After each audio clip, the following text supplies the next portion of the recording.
Bismillahirrahmanirrahim. Assalamualaikum warahmatullahi wabarakatuh. Alhamdulillah nahmaduhu wa nasta'inuhu wa nastaghfiruh wa na'udzu billahi min shururi anfusina wa min sayyiati a'malina. May yahdihillahu fala mudilla lahu wa may yudlil fala hadiya lahu. Ashhadu an la ilaha illallah wahdahu la syarika lah wa ashhadu anna Muhammadan abduhu wa rasuluh. Allahumma fassalli wa sallim wa barik ala sayyidina Muhammad wa ala alihi wa sahbihi ajma'in, amma ba'du. Ikhwani fillah, Bapak Ibu saudara-saudari yang dirahmati oleh Allah Subhanahu wa taala, pemirsa channel Al-Irsyad Al-Islamiyah yang dimuliakan dan dirahmati oleh Allah Subhanahu wa taala. Alhamdulillah, tidak terasa saat ini kita berada di satu bulan yang mulia. Ternyata Allah Subhanahu wa taala gulirkan waktu dengan begitu cepat, dan berkat doa-doa kita semuanya saat ini berada di bulan suci Ramadan. Bulan yang penuh dengan kemuliaan, bulan yang penuh dengan maghfirah, bulan yang penuh dengan curahan rahmat dari Allah Subhanahu wa taala. Dan ini merupakan karunia yang besar yang Allah Subhanahu wa taala berikan kepada kita semuanya. Ini adalah sebuah nikmat yang perlu untuk kemudian kita syukuri. Kita syukuri dengan ibadah, dengan ketaatan di jalan Allah Subhanahu wa taala. Terlebih lagi memang Ramadan adalah saat yang paling tepat bagi kita semuanya untuk kemudian meningkatkan iman kita kepada Allah Subhanahu wa taala. Ikhwatal iman rahimani wa rahimakumullah. Ramadan adalah satu bulan yang dimana target utama, target besar dari bulan suci Ramadan itu adalah agar kita menjadi orang yang bertakwa kepada Allah Subhanahu wa taala.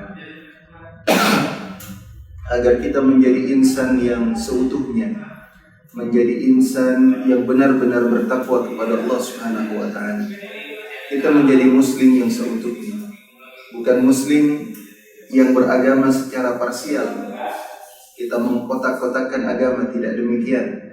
Tapi Islam yang diinginkan dari Ramadan ini adalah Islam yang utuh.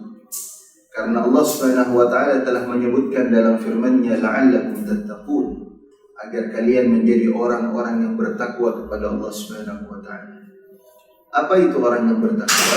Tentunya dalam kamus yang sederhana atau dalam definisi yang sederhana, bahwa orang yang bertakwa ialah orang yang dia menjalankan semua perintah Allah dan menjauhi seluruh larangannya. Artinya dalam segala aspek dan sendi kehidupan kita benar-benar menjadi orang yang beriman. Kita benar-benar menjadi orang yang Islam secara utuh. Sebagaimana yang dahulu dijawab oleh Nabiullah Ibrahim alaihissalam ketika Allah Subhanahu wa taala berkata kepada beliau, idz qala lahu rabbuhu aslim. Tatkala Allah Subhanahu wa taala berkata kepadanya, itu kepada Nabiullah Ibrahim alaihissalam, aslim. Berislamlah engkau wahai Ibrahim. Pasrahlah engkau wahai Ibrahim. Jawaban Nabi Ibrahim alaihissalam, aslamtu li rabbil alamin. Aslamtu wajhiya lillahi rabbil alamin. Aku benar-benar berislam. Aku benar-benar pasrah kepada siapa? Kepada Allah Subhanahu wa taala. Artinya Nabi Ibrahim menjadikan Islam menjadi warna dalam kehidupannya. Hidup dari Nabiullah Ibrahim benar-benar Islam. Tidak hanya Islam dalam satu aspek, dalam satu sisi kehidupan, tetapi kemudian meninggalkan sisi kehidupan yang lainnya untuk aturan atau pemikiran-pikiran yang lainnya. Tidak. Tapi semua sendi kehidupan yang dijalankan oleh Nabiullah Ibrahim alaihissalam benar-benar mencerminkan seorang muslim yang seutuhnya. Itu yang kita inginkan dari bulan suci Ramadan ini, ikhwatal iman. Ramadan bukan hanya sekedar berpuasa. Ramadan bukan hanya sekedar kemudian menjalankan tarawih. Ramadan bukan hanya kemudian kita berbuka, bersahur dan sebagainya. Benar, itu adalah bagian dari inti ibadah di bulan suci Ramadan. Kita berpuasa, kita tarawih, kita tilawah, kita menjalankan ibadah-ibadah yang lainnya. Tapi ikhwatal iman, apa maksud dan target dari semua ibadah yang Allah Subhanahu wa taala hidangkan kepada kita di bulan suci Ramadan ini? Tidak lain dan tidak bukan ikhwatal iman, agar kita menjadi muslim yang seutuhnya. Kita menjadi seorang yang islami, menjadi seorang yang benar-benar beriman kepada Allah Subhanahu wa taala. Islam dari sisi akidah. Akidah kita benar-benar mantap kepada Allah Subhanahu wa taala. Cara fikir kita sesuai dengan apa yang telah diajarkan oleh Allah dan Rasul sallallahu alaihi wasallam. Tidak lagi kemudian bercampur aduk antara keimanan dengan kemusyrikan. Kita tidak lagi kemudian percaya kepada segala hal yang bersifat khurafat, segala hal yang bersifat tahayyul, segala hal yang kemudian menjerumuskan kita ke dalam kekufuran dan kemusyrikan. Itu tidak lagi kemudian menjadi fikiran atau tidak lagi menjadi jalan hidup bagi seorang muslim. Seorang muslim dia berakidah secara utuh. Dia benar-benar beriman kepada Allah Subhanahu wa taala. Bagaimana kemudian mengislamkan akidahnya? Mengislamkan akidahnya, dia benar-benar bertauhid secara utuh kepada Allah Subhanahu wa taala. Keyakinannya total kepada Allah.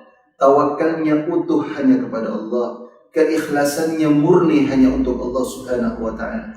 Orientasi hidupnya hanya untuk Allah Subhanahu wa taala. Itulah akidah yang lurus yang dimiliki oleh setiap muslim.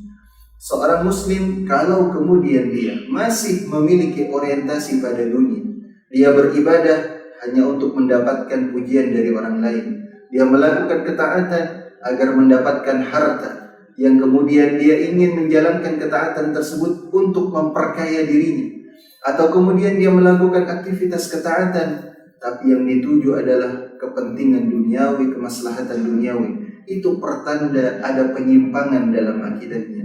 Dia tidak benar-benar berakidah, walaupun kemudian mengklaim bahwa dia berada dalam akidah Ahlus Sunnah wal Jamaah ataupun yang lainnya. Tetapi kalau dalam praktek nyata kehidupannya ternyata orientasi dalam taat dan ibadahnya bukan untuk Allah Subhanahu wa taala, pertanda masih ada masalah dalam akidahnya, ikhwatal iman. Kalau kemudian dia ternyata masih percaya kepada hal-hal selain dari Allah Subhanahu wa taala, dia percaya pada hal-hal yang sifatnya ada kemusyrikan di dalamnya, itu pertanda bahwa tauhid dan akidahnya masih dipertanyakan, ikhwatal iman.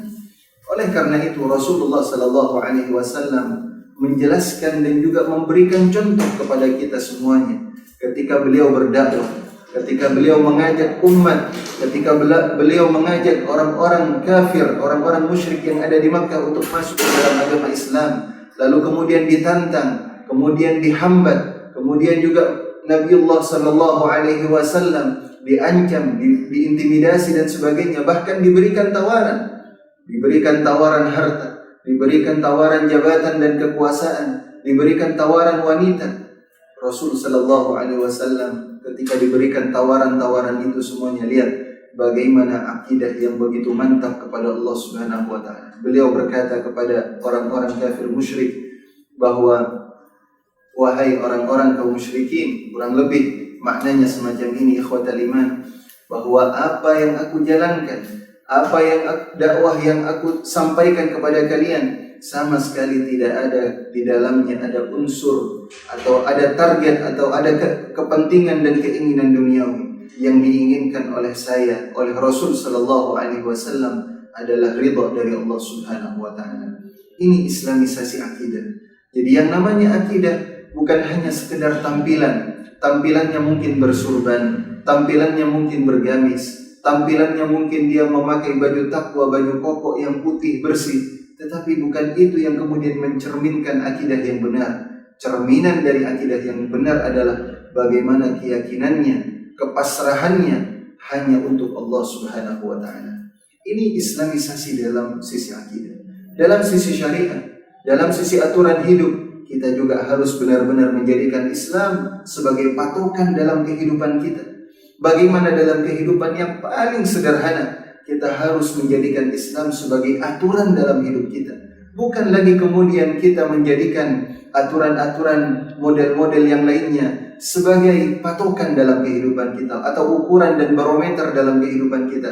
Tidak semacam itu ikhwatal iman. Seorang muslim dia menjadikan syariat sebagai landasan dan pijakan dalam kehidupannya. Mulai dari ruang lingkup yang paling sederhana adalah dalam keluarga kita, dalam sebuah rumah tangga, maka Islam harus dijadikan sebagai patokan dan pijakan dalam kehidupannya. Bagaimana hubungan antara suami dengan istri, bagaimana hubungan antara orang tua dengan anak, hubungan antar keluarga yang lainnya. Maka yang harus, pembinaan yang harus dibangun, pijakannya adalah pijakan Islam. Bukan lagi model barat, bukan lagi model orang-orang liberal, bukan lagi model-model orang-orang sekuler yang kemudian dia bebas dalam mengatur kehidupan dalam keluarganya. Tidak demikian. Allah Subhanahu wa ta'ala mengatur siapa pimpinan dalam rumah tangga, yaitu adalah suami. Siapa yang kemudian dia melakukan pembinaan, dia adalah suami. Maka istri dia yang menjaga, dia yang merawat, dia yang menjaga harta dari suaminya, dia yang memberikan pendidikan kepada anak-anaknya. Bagaimana kemudian seorang suami bertanggung jawab sepenuhnya terhadap agama dari anggota keluarganya, agama dari istrinya, agama dari anak-anaknya. Tidak kemudian diberikan kebebasan begitu saja ikhwatal iman, tetapi berada dalam pantauan dan jangkauannya ikhwatal iman. Ini adalah keluarga yang Islami. Ketika dibangun atas dasar syariat Islam, maka insya Allah keluarga yang dikatakan as-sakinah, mawaddah warahmah itu bukanlah sebuah mimpi belaka. Insya Allah akan mudah kemudian untuk terwujud. Bagaimana juga dalam ruang lingkup perdagangan, bisnis dan transaksi, seorang muslim harus menjadikan syariah sebagai landasan pijakannya, Islam sebagai dasar dalam dia melakukan transaksi dan bisnisnya. Seorang muslim dia tidak boleh kemudian lagi menipu, dia tidak boleh kemudian melakukan kebohongan, kedustaan dan sebagainya. Ketika menjual barang dia harus jujur, ketika dia membeli dia harus jujur ikhwatal iman. Dan ini yang ditekankan oleh Rasulullah sallallahu alaihi wasallam, fa in sadaqa wa bayyana burika lahuma fi baihima, kata Rasul sallallahu alaihi wasallam. Kalau dua orang yang sedang bertransaksi melakukan transaksi tersebut dengan jujur, dia terus terang, maka apa kata Rasul sallallahu alaihi wasallam? Allah akan berikan keberkahan pada perdagangannya tersebut. Ini adalah seorang muslim. Jadi orang muslim dia benar-benar menjaga syariat. Dia menjadikan aturan dalam kehidupannya sesuai dengan landasan syariat agama Islam. Kemudian juga dalam bidang akhlak, ikhwatal iman, akhlak juga dibangun atas dasar Islam. Kita tidak boleh kemudian mengatakan bahwa semua agama mengajarkan akhlak yang sama. Benar, mungkin dalam hal kaitannya muamalah antara manusia dengan manusia mungkin hampir sama, mengajarkan akhlak yang sama. Tetapi akhlak yang diinginkan oleh agama Islam bukan sekedar akhlak antar sesama dengan manusia, tapi yang paling utama yang dimaksud dengan akhlak adalah bagaimana akhlak seorang hamba kepada Allah Subhanahu wa ta'ala. Orang yang beragama, dia tidak mungkin kemudian menyampingkan akhlaknya kepada Tuhannya, kepada Allah Subhanahu wa ta'ala. Ketika ada aturan syariat yang diturunkan oleh Allah Subhanahu wa ta'ala, wujud dari akhlakul karimah kepada Allah Subhanahu wa ta'ala, dia harus taat. Maka kemudian kalau ada yang mengatakan, misalkan ada orang-orang wanita, ada orang-orang feminis, orang-orang liberal kemudian mengatakan tidak apa-apalah kemudian tidak berhijab, tidak berkerudung, yang terpenting hatinya bagus, yang terpenting akhlaknya bagus. Ini adalah sebuah kata-kata yang mengelabui kita semuanya. Kata-kata yang seakan-akan secara zahir bagus, padahal di dalamnya ada pembusukan dari makna akhlak itu sendiri. Sebab orang yang berakhlak tidak mungkin dia akan melawan dan menentang kepada Allah Subhanahu wa ta'ala. Siapa yang memberikan nikmat kepadanya? Siapa yang memberikan karunia kepadanya? Dan siapa yang memberikan kehidupan kepadanya? Allah Subhanahu wa ta'ala. Allah meminta kepada para wanita untuk kemudian berhijab. Lalu kemudian dia mengatakan, saya tidak mau berhijab, yang terpenting saya punya akhlak. Apakah ini yang dikatakan dengan akhlak ikhwatal iman? Kalau dia benar-benar berakhlak, maka aturan yang telah diturunkan oleh Allah Subhanahu wa ta'ala dia akan patuhi dan dia akan taati ikhwatal iman. Ini adalah akhlak. Seorang muslim harus mengedepankan akhlak yang baik, akhlakul karimah kepada siapa saja, kepada orang tua, kepada teman-temannya, kepada saudara-saudaranya. Dan inilah saatnya ikhwatal iman, Ramadan ini adalah saatnya kita membina diri kita agar kita menjadi muslim yang seutuhnya. Maka itu ikhwatal iman, mari kita jadikan Ramadan ini sebagai momentum bagi kita untuk menjadikan kita sebagai muslim yang seutuhnya. Islam dalam sisi akidah, Islam dalam sisi syariat, Islam juga dalam sisi akhlak ikhwatal iman. Kalau semuanya kemudian kita bisa menjadikan ketiga hal ini menjadi Islam secara utuh, maka insya Allah pangkat dan gelar at-taqwa yang kita idam-idamkan tidak mustahil untuk kemudian kita raih dan diberikan oleh Allah Subhanahu wa taala. Mudah-mudahan Allah Subhanahu wa taala berikan taufik, hidayah dan inayahnya bagi kita semuanya, dan syahr mubarak alaina wa alaikum, ja'alana Allah wa iyyakum minal maqbulin al-muttaqin al-faizin. Barakallahu fikum. Mohon maaf atas segala kekurangan. Wabillahi taufiq wal hidayah. Wassalamualaikum warahmatullahi wabarakatuh.